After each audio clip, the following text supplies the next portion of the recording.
रथ अतिशय मेहनतीने तयार केलेला आहे आणि त्याचा आज निश्चर आपण उद्घाटन विनंती आहे।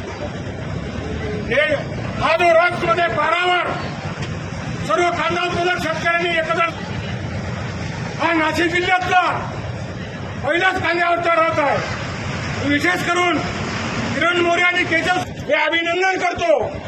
त्याचबरोबर आजच्या या कार्यक्रमाला आपले ज्येष्ठ नेते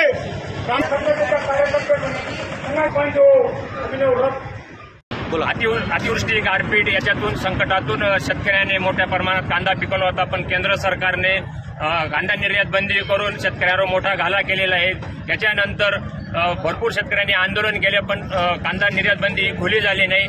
मग आम्ही काही शेतकरी मिळून आता शेतकरी म्हणून आम्ही संघटना वगैरे सोडून आम्ही शेतकरी म्हणून रस्त्यावर उतरलो आणि आम्ही एक अभिनव प्रकारे एक आंदोलन केलं, जे सध्या केंद्र सरकार वगैरे जे आंदोलन करतायत की गाव पातळीपर्यंत हे गाव चलो अभियान, त्यांचा भारत कोणता एक नवीन येतो अभियान ते गावापर्यंत येतात। पण आमच्या ज्या समस्या आहे ह्या समस्या आम्ही गावापासून त्यांच्यापर्यंत पोहोचवण्यासाठी आम्ही हा कांदा रथ तयार केलेला आहे। कांदा रथावर आम्ही वेगवेगळ्या प्रकारच्या म्हणजे कांद्याला लागणारा खर्च असो, कांद्याला लागणारा जी महागाई झाली जे शेतकऱ्याला सहन करावं लागतं ते पण आम्ही त्याच्यावर मांडलेले आणि कांदा निर्यात बंदी ही कायमस्वरूपी खुली करण्यात यावी याच्या अशा वेगवेगळ्या आम्ही मागण्या पण मांडलेल्या आहे। आणि एक आम्ही जसा आज जो कांदा आहे आज आमच्यासाठी देव आहे, कांदा हा आमच्यासाठी देव आहे, आमच्या शेतकऱ्यांच्या कष्टकऱ्यांचा हा देव आहे आणि या देवाला हा न्याय मिळाला पाहिजे।